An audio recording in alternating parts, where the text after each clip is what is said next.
गुजरात में और 12 साल प्रधानमंत्री के रूप में देश में। 25 वर्षों का उनका सफर मुख्यमंत्री और प्रधानमंत्री का। और इस 25 वर्षों में जो खास बात रहा, वो खास बात ये रहा कि 25 वर्षों में न तो उन्होंने एक भी दिन किसी भी तरह का अवकाश लिया और न तो उन्होंने अपने इस पूरे जीवन काल में 25 वर्ष के शासन में एक भी कोई दवा का उपयोग किया। और 25 साल अभी तक स्वस्थ हैं, कभी भी एक छुट्टी नहीं लिया। निरंतर कैसे देश कैसे समाज आगे बढ़ेगा उसी दिशा में इनका कार्य और कार्यक्रम चल रहा है।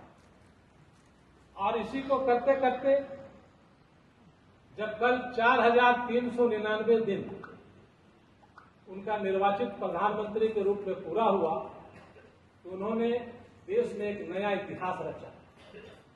1947 से लेकर के 2026 तक इनके पहले जो प्रधानमंत्री एक थे हमारे नेहरू जी, जिनका निर्वाचित प्रधानमंत्री के रूप में 4398 दिन का कार्यकाल था, उसको इन्होंने तोड़ा और कल 4399 दिन पूरा करने के साथ ही एक इतिहास अपने देश में रच दिया।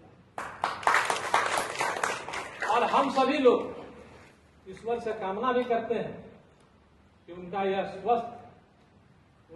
स्वास्थ्य निरंतर इसी तरह अच्छा रहे और जो उनका एक सपना है 2047 में एक विकसित भारत पूरे दुनिया का विश्व गुरु बने, उसको हम लोग कम से कम बनते हुए देख पाए। ऐसा हम सभी लोग उनके दीर्घायु होने का कामना करें। आप सभी लोगों को याद होगा जब 2014 में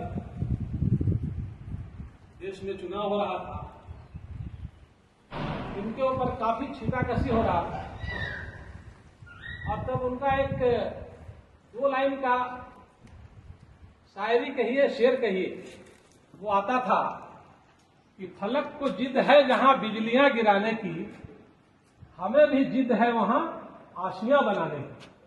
ये हम नहीं कह रहे हैं, ये नरेंद्र मोदी जी कहते थे 2014 में। इसको अगर आप लोग देखिएगा, याद कीजिएगा तो आपको दिखाई देगा।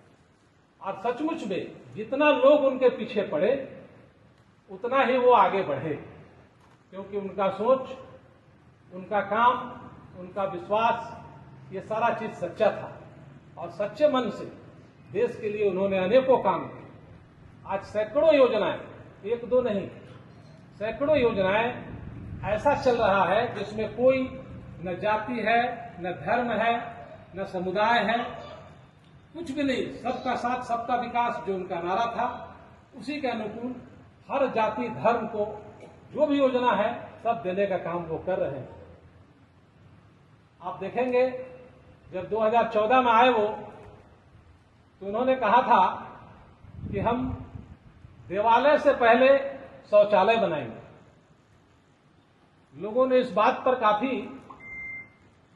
हंसी भी उड़ाई थी कि देवालय से पहले शौचालय का क्या मतलब है। लेकिन आज स्वच्छ भारत मिशन उसी का एक कार्यक्रम है जिसमें उन्होंने 11 करोड़ से ज्यादा शौचालय अभी तक देश को दे दिया। और उधर शौचालय भी बना और इधर सांस्कृतिक पुनरुत्थान के तहत सैकड़ों साल से लंबित अयोध्या में भगवान श्री राम मंदिर का भव्य मंदिर भी बना। तो एक ऐसे सोच के व्यक्ति जिन्होंने जिस चीज को सोचा, जिस चीज को कहा, उसको पूरा करके दिखाया। आप सभी लोगों को याद होगा, आते आते उन्होंने प्रधानमंत्री जनधन योजना का शुरुआत किया। और जनधन योजना का शुरुआत मतलब सभी लोगों का बैंक में खाता। पहले खाता नहीं खुलता था 2014 से पहले। आप बैंक में जाते तो कहा जाता है कि एक गारंटर खोज के लाइए, और जब आप गारंटर के पास जाते तो गारंटर कहता है हम आपको पहचानते नहीं, हम साइन क्यों करें। का एक तो भी समय छुट्टी नहीं लेने का कारण हर समय बैठ करके सिर्फ और सिर्फ सोचना कि हमारा देश आगे कैसे बढ़े, उसका यह परिणाम है।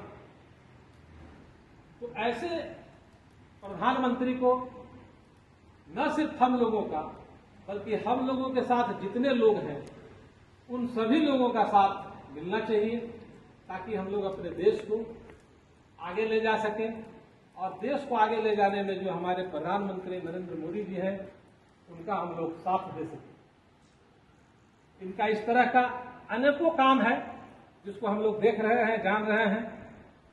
अभी देखिए, आत्मनिर्भर भारत बहुत ही एक बड़ा कार्यक्रम है जिसके तहत अपने ही देश में रक्षा उपकरण बनाए जा रहे हैं। जो किसान सम्मान निधि है, करोड़ों रुपया प्रत्येक किसान को 6,000 रुपये, करोड़ों किसान मतलब कई लाख करोड़ रुपये दिया जा रहा है, जिसके चलते आज किसान अपने आप को बहुत ही संपन्न महसूस करता है। नहीं तो उसको खुद का जमीन कहीं बंधक लगाना पड़ता था, बाहर से किसी पूंजीपति को बुला करके। ये मोदी जी और उनके कैबिनेट ने मिल करके कैसे 370 को समाप्त किया और देश को एक देश एक विधान के रूप में परिणत किया। ऐसे सोच के प्रधानमंत्री बहुत ही किस्मत से हम सभी लोगों को मिला है। हम सभी लोगों को एक निर्णय लेना चाहिए कि हम सभी लोग इनके साथ, इनका जो योजना है उसमें कदम से कदम मिलाकर चलें और देश को आगे बढ़ाने में अपना योगदान दें। अभी जो हमारे भी आप सभी लोगों ने अपना आधा जीवन देश को समर्पित किया और जो आप आधा जीवन शेष लेकर के जब रिटायर होकर के आए हैं तो समाज को आगे ले जाने के लिए दृढ़ संकल्पित है।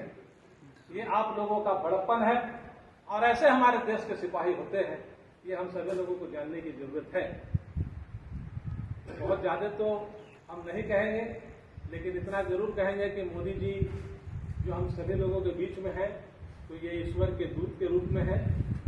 और हमको एक लाइन याद आ रहा है दिनकर जी का, जो शायद 2019 में हम लोग कहीं पे घूमते घूमते इस बात को सुने थे। दिनकर जी की एक कविता है, दिनकर की रश्मियां अरण्य पटल को छेद कर जब धरती में समा जाती है, तब ऐसे नरेंद्र मोदी जी का जन्म होता है और देश को आगे ले जाते हैं। ऐसे नरेंद्र मोदी जी के लिए हम सभी लोग संकल्प लें कि जब तक देश को विकसित नहीं बना देते हैं, 2047 इनका लक्ष्य है, तब तक हम सभी लोग, सारे लोग इनके साथ कंधे से कंधा मिलाकर चलते रहेंगे। इन्हीं बातों के साथ फिर से एक बार भारत माता की जय, भारत माता की जय, भारत माता की जय, वंदे मातरम, वंदे मातरम, वंदे मातरम। जय हिंद, जय भारत।